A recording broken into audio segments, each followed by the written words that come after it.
Very much, gents, and I am joined by Gravity's Cop down on stage after their victory, now at 4-2 on the season, or the split, I should say. Not too bad. You guys are definitely coming out very strong, and I kind of want to get your take on it. Stepping back from the AD carry position, we've heard a bit of All Tech in the videos that we've shown and how the transition has been for him, but how has giving up that position been for you? A role that you can impact the game, and now you kind of watch from the backside.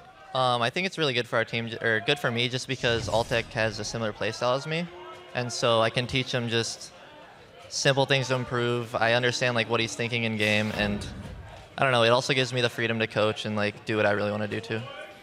Now, coming in as a coach, are there any kind of worries that have been tacked onto that? You see that other teams are still doing things well that you guys are trying to catch up on? Or are you actually happy with the growth right now? I'm actually really happy with the growth just because, I don't know, I feel like we're pretty clean on the early game, and like every rotation that we need to do, how we react to like a 2v1, pretty much like every scenario they seem pretty prepared for, so I think we're doing pretty good right now. And obviously being the AD carrier player yourself, how much do you offer to the other players on the team about their roles, about positioning, or do you kind of leave that up to the analysts? For like Keen and Move, I kind of let them work together just because Move doesn't speak very good English, and so they just help each other, and then if I have like a question, I'll just get Keen to translate for me. And then I pretty much work with everyone like at the same level, but Bunny I work on with more just because we're trying to get him shot calling, and that's my main focus. Definitely a difficult thing to kind of instill into somebody, but it's been going well even with switching up the roster. Final question for you guys, looking forward, Team 8, Team Solo mid next week. How are you feeling about those matchups? I think we have a lot to learn this week, but we feel pretty confident against them. All right, Cop, congratulations on the win for the team. Hope you guys can keep the record going. Right now we're going to throw it to the analyst desk to break down that game and a bit more. Thank you, Riv. A slow bleed there for Dignitas, really showing how comfortable Gravity can play when they have that gold lead.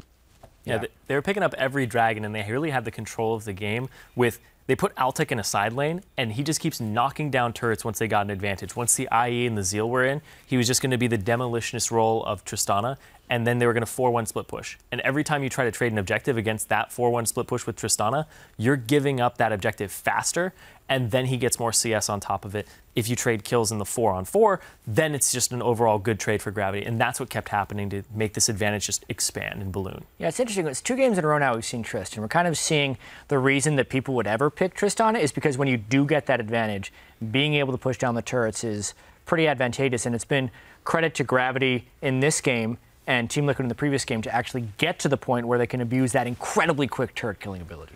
Yeah, and what's interesting is on the other side of the map, we have Dignitas, who were struggling with those early deficits, but I want to look at the integration of Helios, because we bring him in, and we've had one successful game, one unsuccessful game in terms of win-loss, but the pressure has been somewhat lacking.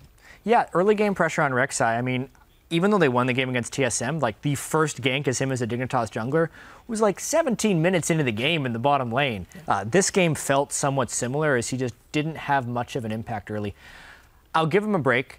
I'll cut him some slack because he hasn't been playing professionally since he got relegated. And I know he's had a lot of decision making to do. You know, he said he was thinking of joining the military, but he still really thinks he can make it to Worlds. And I think it's going to take a little bit of time for him to integrate because he's a very experienced player, and I think he's just a little rusty. Yeah, he can kind of like merge with what Azingi was doing for the team, and their 3 victories will have that early game aggression. There's a lot of examples of how to pull that off that I think he can look at and be like, this is how I should gank for core JJ's lane. This is how I should get in on these. So there's a lot of growth that can happen there and a lot of improvement, and I don't think that it's not going to happen. Yeah, another thing we saw here in this game was the J4. What's interesting is that there were so many, there's actually so many members out there on the field that could have played that. Gomsu's played it in the top lane, Moves played it in the jungle, but instead we see it go into the mid lane this time. Suddenly Jarvan is the greatest flex pick of all time with these teams. But it's a keen type champion is in the fact that you don't see many people play in the mid lane. And I said after Champ Select that I actually really liked the matchup against Azir. It's something I experienced a little bit early on with Azir when Jarvan was still a big time jungler like in solo queue and you would build Ravenous Hydra. Because once you build a little bit of damage onto Jarvan, he can pretty much just chaos dunk Azir anytime he wants. And we ended up seeing that over and over again where the Azir would just get completely blown up because Keen was just AD Jarvan. And it's easy. And it wasn't always the Azir either. It was like, oh, whoever's here, just take that, Annie, take that. It was awesome to watch that. Just once he got ahead and snowballed, pushing the advantage from Gravity was something they did very crisply. Yeah, I do want to jump into our replay. We're going to 33 minutes into the game in the mid lane, and this is Dignitas looking for somewhat of a desperation engagement here, but in a sense, not respecting this damage that can come out of the Jarvan. So, Jat, Yeah. I mean, we're going to throw this up on your screen. I'm going to let you take this one. Yeah, and this was also a pretty poor play by Team Dignitas to eventually roll into this fight, because they'd been waiting for so long to find a fight that they kind of overcommitted in this sense. So they did get a flash Tibbers, and they thought they caught all tech, but once that initiation didn't happen, Team Dignitas should have stopped. Now they're exposing themselves to the Jarvan flank, which is pretty immense. They click on Shifter, knock him up not once but twice, and even though, you know, he flashes away, he's really not able to do that much more. The dunk goes through. Emperor's Divide late. By the way, Jarvan can ult through the Emperor's Divide because the Jarvan ultimate is immune to CC while he's channeling it, so they just easily ace them, mainly because the beginning initiation there from Kiwi Kid failed, and Dignitas failed to respect the Jarvan. Yeah, there's some really good signs of life there for Dignitas, though, because yesterday they won off of decisiveness in their calls, and right there, they saw Jarvan go bottom. They're like, oh, 4 on 5, rush the mid, rush up the gut. It's what worked yesterday, and it was really kind of Gravity just playing dead for them, and then they all collapsed, and that's really what it is. So, like, Dignitas, good job there with the decisiveness that they are going to fight this, but it was good by Gravity to bait it out. Yeah, so some learning points there for Dignitas out of this game. Solid victory for Gravity, walking away, moving up the standing. We still got more action coming your way. Up next, it's Counter Logic Gaming as they take on Enemy Esports. Stay with us.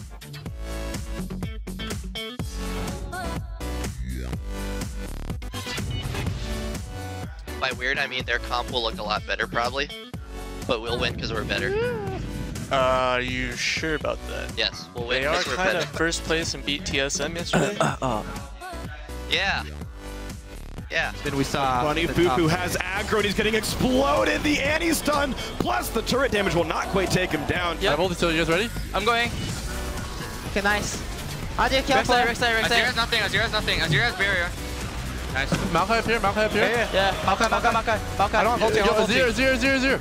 Slowly, Maokai. Pepe, I want to back. I back. Man, the bounce house into the back line. Down goes Annie. There's going to be more soon. Shifter falls. Core JJ also going to drop out.